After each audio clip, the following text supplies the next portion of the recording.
Assalamualaikum warahmatullahi wabarakatuh. Rahayu Wilujeng semuanya ya. Kita jumpa lagi ya. Sebenarnya saya bukan pemilik dari akun ini, akun Kacamata Astral. Cuma ada salah seorang sahabat Kacamata Astral yang bertanya kepada admin Kacamata Astral tentang hantu pocong. Nah, jadi saya cuma dimintai tolong menurut pengetahuan saya. Jadi kita akan coba jawab pertanyaan dari salah satu sahabat Kacamata Astral ya.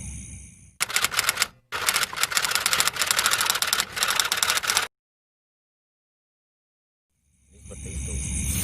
Ya. Kalau ditanya hantu yang sering muncul, sebenarnya kenapa sih hantu itu bisa terjadi, bisa terwujud? Jadi kan itu kan sebenarnya karena ketakutan seseorang atau orang banyak yang ada di sekitar situ, di daerah situ. Misalnya ketakutan akan sosok genderuwo atau kuntilanak atau pocong. Nah, ketakutan itu nanti berbentuk energi dan itu akan ditangkap oleh makhluk astral. Nah, kemudian oleh makhluk astral ini mereka mewujudkan bahwa bentuk ketakutan manusia itu seperti ini. Oh, genderuwo, penggambaran manusia itu seperti ini. Jadi dia hanya berwujud sama seperti apa yang menjadi ketakutan manusia itu. Jadi kalau pertanyaannya hantu apa sih yang sering muncul? Nah, semakin banyak orang takut dengan sosok itu, ya itu yang akan sering muncul.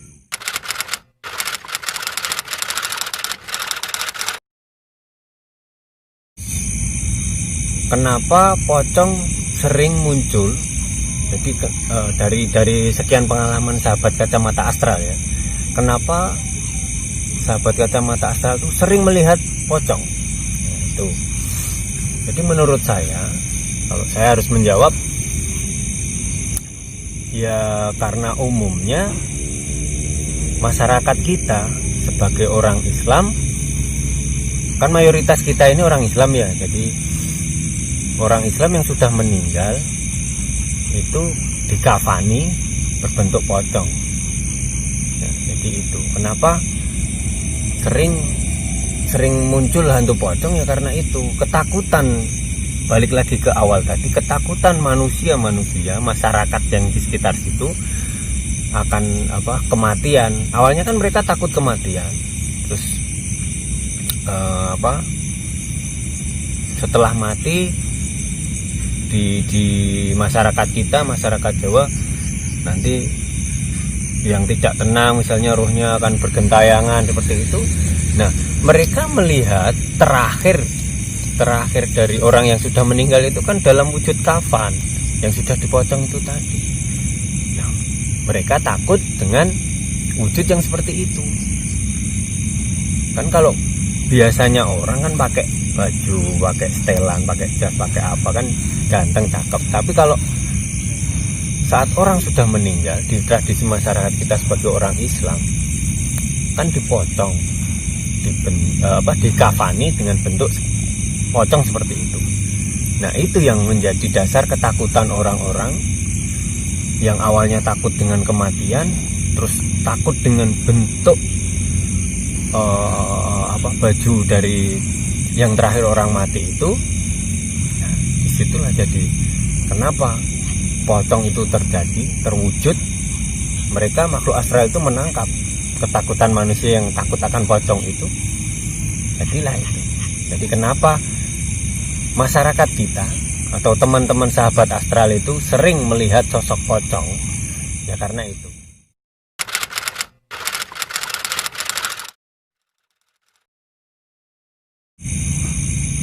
Kenapa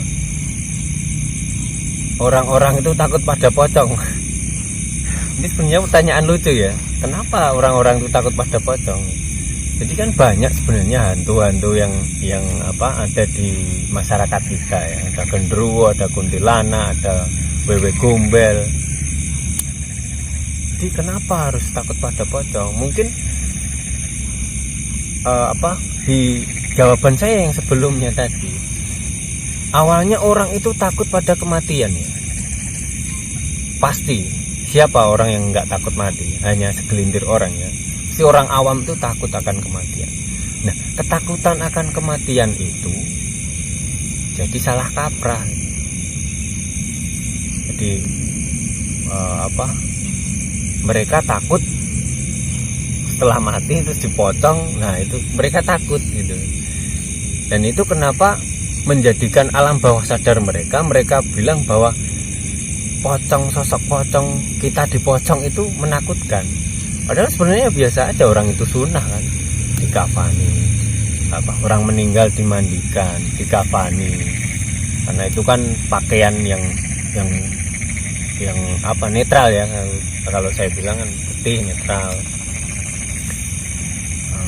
Syariatnya kan memang seperti itu. Jadi kenapa harus takut?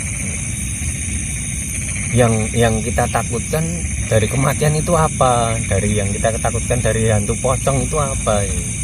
Jadi kembali ke masing-masing kita lah. Kenapa orang takut pada pocong ya? Ya nggak perlu ditakutin gitu. Kalau saya seperti itu, nggak usah takut pada pocong.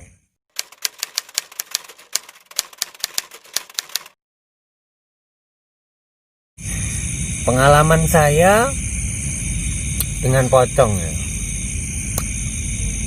itu yang paling saya ingat itu saya dulu waktu SMA. Saya waktu itu di kamar dan keadaan waktu itu kemarau, musim kemarau ya. Nah, saya tidur di tengah tidur itu saya kebangun di atas perut saya ini sudah ada pocong yang berdiri di atas perut saya. Dan itu cuma diem. Saya takut sekali waktu itu. Jadi dulu ya, zaman dulu waktu masih SMA, pocong itu tahu-tahu sudah berdiri di atas perut saya, dan dia cuma diem ngeliatin saya gitu. Nah, tiba-tiba dari atas plafon itu jatuh batu bata yang banyak lumutnya, yang basah waktu itu. Saya sendiri heran kenapa sampai bisa ada batu bata jatuh dari atas plafon kamar saya, dan itu keadaannya masih basah dengan penuh lumut. Dari mana asal dari batu bata itu ya. Itu yang selalu saya ingat. Jadi pengalaman dengan pocong itu sebenarnya saya banyak sekali ya. Saya sering ya kalau ada yang minta tolong terus saya harus berurusan dengan pocong, ya itu banyak. Tapi kalau ditanya pengalaman, yaitu yang paling mengena di hati saya, yang paling saya ingat dari waktu SMA sampai sekarang itu saya ingat itu.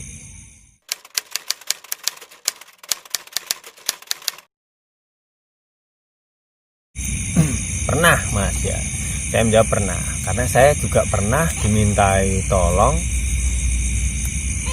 goib, sosok goib ya, makhluk astral itu wujudnya pocong, dia minta disempurnakan. Nah, saya waktu itu memang pertama kali pengalaman saya ya, jadi pengalaman saya pertama kali menyempurnakan sosok goib yang berwujud pocong ini. Nah, dia itu datang ke saya malam-malam, saya duduk di depan rumah. Dia datang ke saya, dia ngomong minta tolong untuk disempurnakan. Jadi meninggalnya itu saya tidak terlalu kepo ya. Kalau bahasa anak sekarang, saya nggak terlalu kepo karena ya itulah urusannya masing-masing lah. Jadi dia cuma minta tolong, datang disempurnakan. sambil dengan muka sedih, nangis gitu. Ya awalnya saya cuma gini, saya islamkan pocong tersebut, saya islamkan. Saya bilang ke pocongnya, kamu mau saya ajak masuk Islam? Dianya menjawab iya mau. Akhirnya saya suruh dia untuk bersyahadat. Saya tuntun dia asyhadu alla ilaha illallah wa asyhadu anna muhammadur rasulullah. Dia mau mengucapkan itu. Alhamdulillah saya senang. Setelah itu,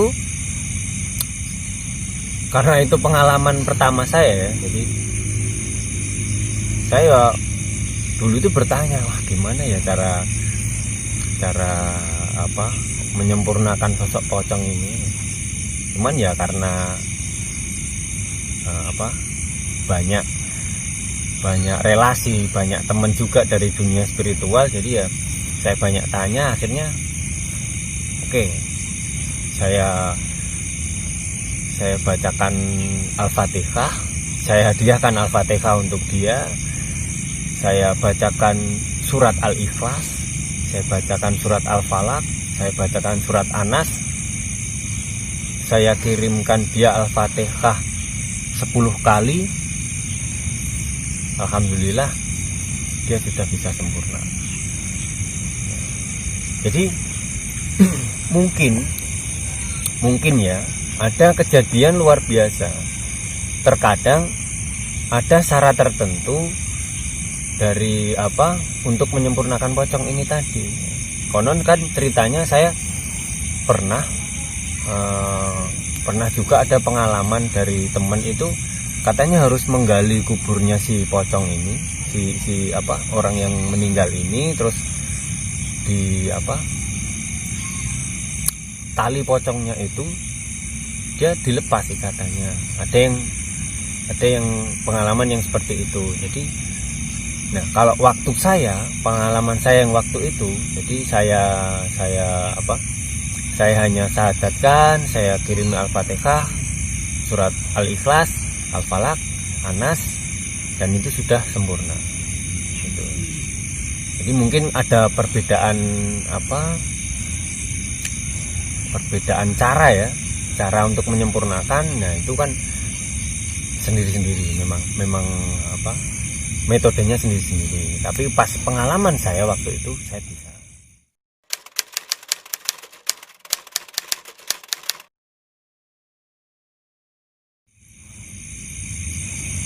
Oh gini,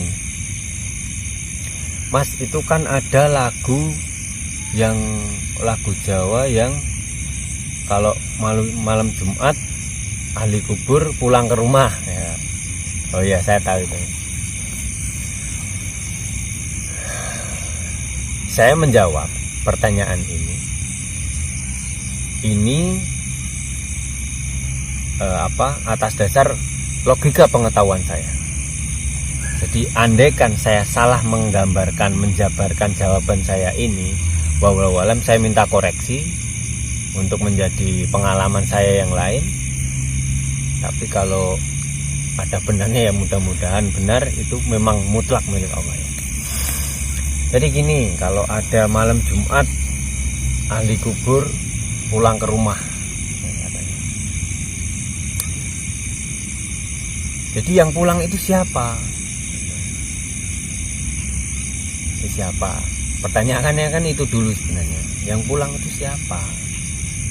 Sedangkan orang yang sudah meninggal itu kan sudah innalillahi wa inna ilaihi rajiun. Semua yang menjadi milik Allah akan kembali kepada Allah. Jadi ruh dari keluarga kita atau siapapun itu kan sudah kembali ke sisi Allah. Nah, jadi siapa yang kembali gitu? Mungkin saya pribadi ya, itu mungkin khorin dari keluarga kita yang pulang, yang dari alam sananya ke sini ke rumah kita ya, mungkin bisa saja. Saya pun pernah punya pengalaman yang seperti itu gitu. Jadi ada tetangga saya yang meninggal. malam 3 harinya saya lewat depan rumahnya itu, kok saya melihat budenya itu ada di situ. Apa memang benar orang yang sudah meninggal itu bisa pulang ke rumah? Tapi kalau menurut pengetahuan saya tentang hal kegoiban itu, orang yang sudah meninggal itu rohnya tetap kembali kepada Allah, dan itu sudah menjadi urusan Allah. Wallahu a'lam bishawab ya. Kalau Allah mengendaki orang itu kembali ya wallahu a'lam bishawab. Tapi kalau setiap malam Jumat, wah saya agak ini ya, agak sangsi. Mungkin yang kembali itu korinnya. Ya, kalau sahabat astral bertanya lagi, korin itu apa? Nantilah ya, nanti penjabarannya yang lain lagi. Jadi itu ya. Saya pun meyakini seperti ini ya. Setiap malam Jumat saya ada ritual khusus. Ritualnya itu juga enggak yang dalam artian ritual ya. Enggak yang aneh-aneh itu enggak.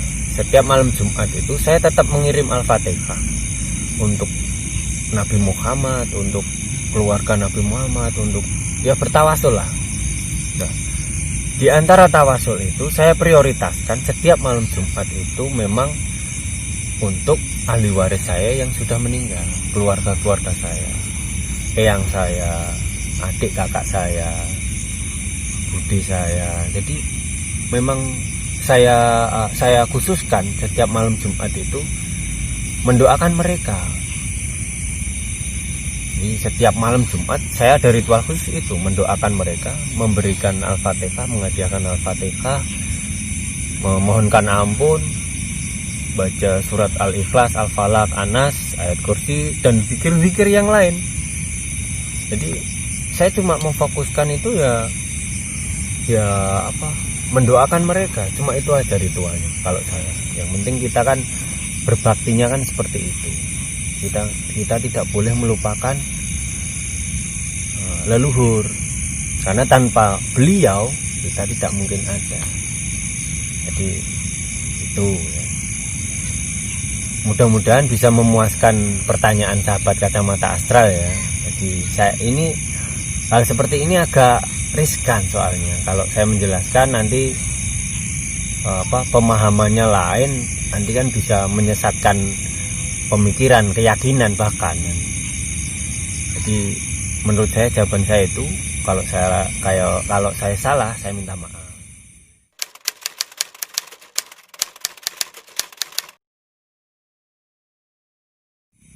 Sebenarnya di masyarakat kita, saya orang Jawa ya, di mungkin sudah banyak yang tahu kalau malam Jumat itu energi alam itu paling besar ya, jadi energinya nanti berbeda dengan hari-hari biasa. Energi ya, kita ngomong energi alam semesta ya.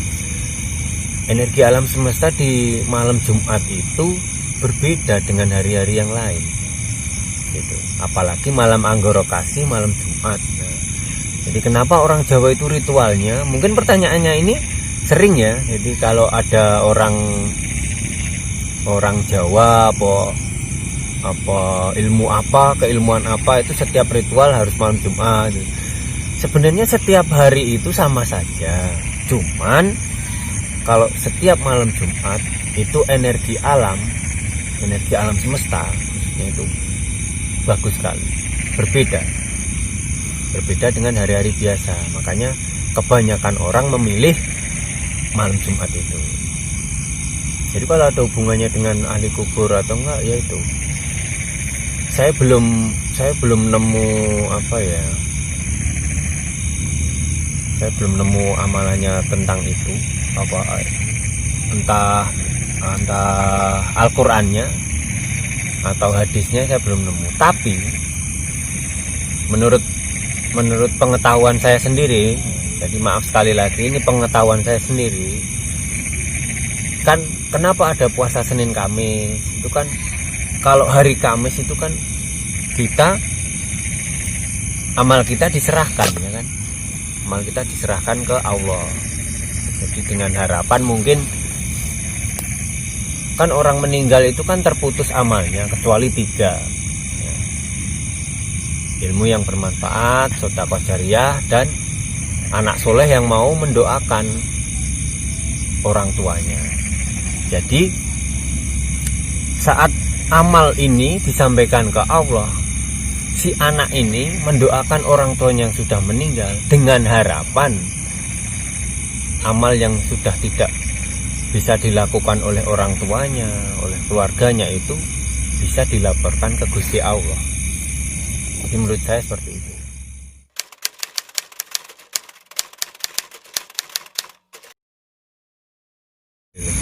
Jadi pesan saya ini, maaf ya, jadi pesan saya nggak usah takut dengan kematian. Nah, sebenarnya kematian itu apa sih? Jadi kita nggak usah takut dengan kematian, karena semakin kita takut dengan kematian maka kita akan mengingkari kegoiban itu tadi.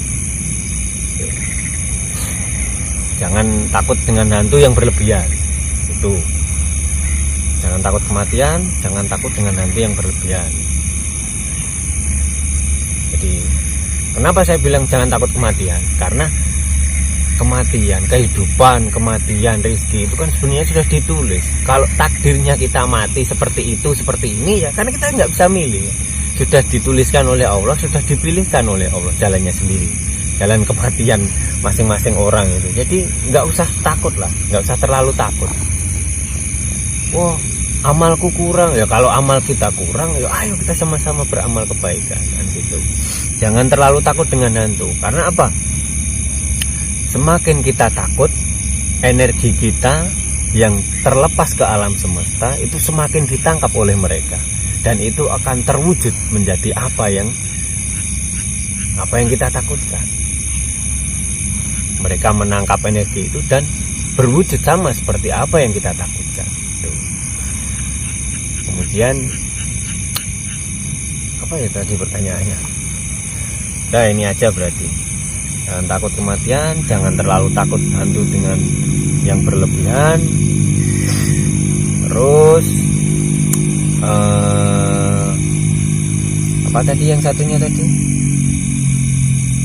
Oh, tentang malam Jumat. Tentang malam Jumat, sebisa mungkin kita mendoakan keluarga kita yang khususnya yang sudah meninggal. Jadi menurut pemahaman saya, pengetahuan saya yang seperti yang saya katakan tadi, memang ayo, mereka di sana itu kan sudah tidak bisa beramal. Kita bantu, kita hanya bisa bantu dengan itu ya. Ya kalau keluarga kita itu ahli sedekah jariyah, kalau enggak, ya kalau keluarga kita itu ahli ilmu, jadi menularkan ilmunya, kalau enggak, kan tinggal harapannya keluarga kita itu kan tinggal kita yang di alam dunia ini, anak soleh yang mau mendoakan kedua orang tuanya. Nah, apa sampai mas? Sampai. Jadi saya katakan sampai. Kalau panjenengan nggak percaya, coba aja panjenengan mati dulu, nanti biar didoakan anaknya maksudnya. Wah, jadi maaf ya bercanda. Jadi itu apa yang harus kita yakini. Apa yang ada di dalam kitab, apa yang ada di dalam hadis yang sering disampaikan oleh para ulama, ayo kita yakini sama-sama, pertebal keimanan kita sama-sama, kita saling mengoreksi, kita sama-sama belajar. Kebenaran itu mutlak hanya dari Allah Subhanahu wa Ta'ala. Kesalahan itu murni kebodohan saya minta koreksi yang sebanyak-banyaknya. Sampai ketemu lagi ya. Sampai ketemu di Kacamata Astra. Assalamualaikum warahmatullahi wabarakatuh. Rahayu, Wilujeng Rahayu.